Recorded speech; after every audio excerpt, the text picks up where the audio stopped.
Halo semuanya, perkenalkan, saya Patricia Gabriela Christian, mahasiswa Universitas Surabaya, Angkatan 18, jurusan Akuntansi, dengan NRP 130318118. Hai, nama saya Caroline Lau, mahasiswa Universitas Surabaya, Angkatan 18, jurusan Akuntansi dengan NRP 130318117. Hai, perkenalkan nama saya Andi Marvin, mahasiswa Universitas Surabaya, Angkatan 18, jurusan Akuntansi dengan NRP 130318133. Video ini kami buat sebagai tugas ujian tengah semester untuk mata kuliah Pancasila dan Kewarganegaraan. Pada kesempatan ini, kami akan membahas tentang kegiatan bisnis dalam kondisi penyakit endemik. Selamat menyaksikan. Selamat siang, salam sejahtera bagi kita semua. Om Swastiastu, Namo Buddhaya, salam kebajikan. Bapak, Ibu, saudara-saudara sebangsa dan setanah air, dunia saat ini sedang berduka karena merebaknya wabah COVID-19. Pasalnya, virus ini telah menginfeksi setidaknya 202 negara di berbagai belahan dunia. Tak hanya menyebabkan penduduk di bumi jatuh sakit, pandemi COVID-19 diyakini membawa perekonomian global terseret ke dalam jurang resesi, sekaligus membawa mimpi buruk bagi ekonomi tanah air menjadi nyata. Mengutip data Kementerian Kesehatan Republik Indonesia, pasien yang meninggal akibat virus COVID-19 bertambah menjadi 157 orang per tanggal 1 April 2020. Sementara itu, pasien yang berhasil sembuh tercatat sebanyak 103 orang, namun pasien yang positif terinfeksi juga bertambah hingga mencapai 1.677 orang di Indonesia. Berdasarkan data tersebut, dapat kita simpulkan bahwa perkembangan virus ini terjadi begitu cepat. Oleh karena itu, pemerintah telah menetapkan status darurat dan memilih opsi pembatasan sosial berskala besar atau PSBB dengan cara mendukung physical distancing untuk memperlambat penyebaran virus ini.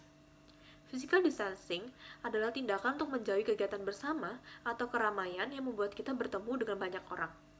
Bahkan, tidak berpergian apabila tidak diperlukan, setidaknya selama 14 hari sesuai dengan lama inkubasi virus ini. Kebijakan ini diambil oleh pemerintah dengan berbagai pertimbangan yang disesuaikan dengan kondisi negara Indonesia, seperti kemampuan fiskal dan juga ekonomi. Selain itu, memasyarakatkan physical distancing juga membantu pelayanan di rumah sakit menjadi lebih maksimal. Jika virus menyebar terlalu cepat, maka semakin banyak pasien yang akan dirawat di rumah sakit. Di sisi lain, infrastruktur layanan kesehatan masyarakat belum memadai. Oleh karena itu, secara tidak langsung, physical distancing mampu membantu rumah sakit, laboratorium, tenaga medis, agar tidak kewalahan untuk menangani pasien dengan jumlah yang melebihi kapasitas. Dengan begitu, semua pasien yang terinfeksi bisa mendapatkan perawatan yang lebih intensif dan juga optimal. Walaupun kebijakan physical distancing telah melalui banyak pertimbangan, dampaknya pasti akan terasa, terutama sektor ekonomi. Pemerintah telah melarang segala bentuk kegiatan yang menciptakan keramaian dan kerumunan massal. Akibatnya, banyak tempat wisata yang ditutup. Bahkan fasilitas publik seperti jalan raya dan kereta telah dikurangi aksesnya oleh pemerintah. Sekolah, kampus, kantor, bahkan instansi pemerintah telah menerapkan work from home untuk mendukung kebijakan pemerintah. Tidak hanya itu, beberapa mal di Indonesia juga mempersingkat jam operasionalnya dalam rangka mencegah penyebaran virus COVID-19 sehingga mengakibatkan menurunnya jumlah pengunjung yang cukup signifikan. Para pebisnis juga mengalami kesulitan karena kondisi ekonomi yang kurang stabil sehingga investor menurun.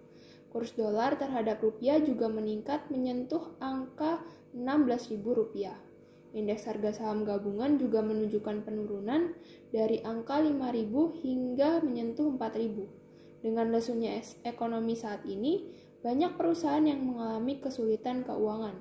Operasional terhambat karena banyak faktor, namun pembayaran hutang beserta bunga masih menjadi tanggungan bagi mereka.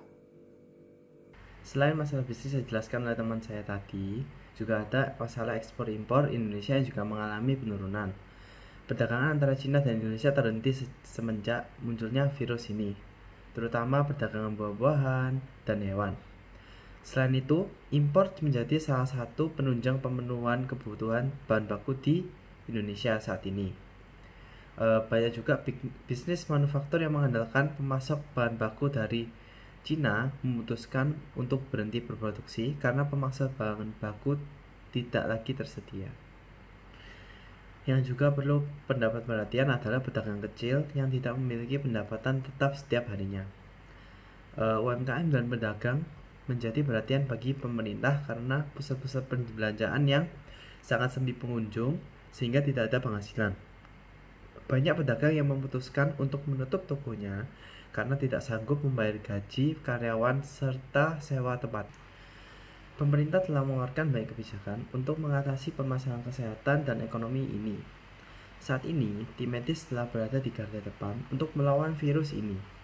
Namun, kondisi ini akan terus terjadi jika pandemi ini tidak teratasi secara keseluruhan. Peran seluruh masyarakat sangat diperlukan untuk mencegah penyebaran virus ini.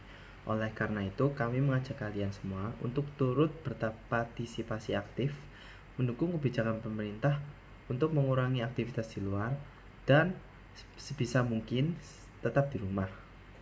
Kami juga mengajak kalian semua untuk membantu pemerintah dalam mengatasi masalah ini dengan memberikan donasi yang nantinya akan dialokasikan untuk membantu persediaan APD atau alat pelindung diri untuk para tenaga medis yang sedang berjuang di lini depan melawan COVID-19 ini. Mari kita sebagai satu bangsa bersama-sama menghadapi virus ini dengan cara turut mensosialisasikan physical distancing atau menjaga jarak satu sama lain dan mengingatkan saudara kita untuk senantiasa hidup disiplin. Karena hanya kedisiplinan yang kuat, kita dapat mencegah penyebaran virus ini. Percayalah, Indonesia adalah bangsa yang besar, bangsa petarung, dan bangsa pejuang. Bersama-sama, kita pasti bisa melawan wabah virus COVID-19 ini. Dan stay healthy teman-teman. Terima kasih dan sampai jumpa.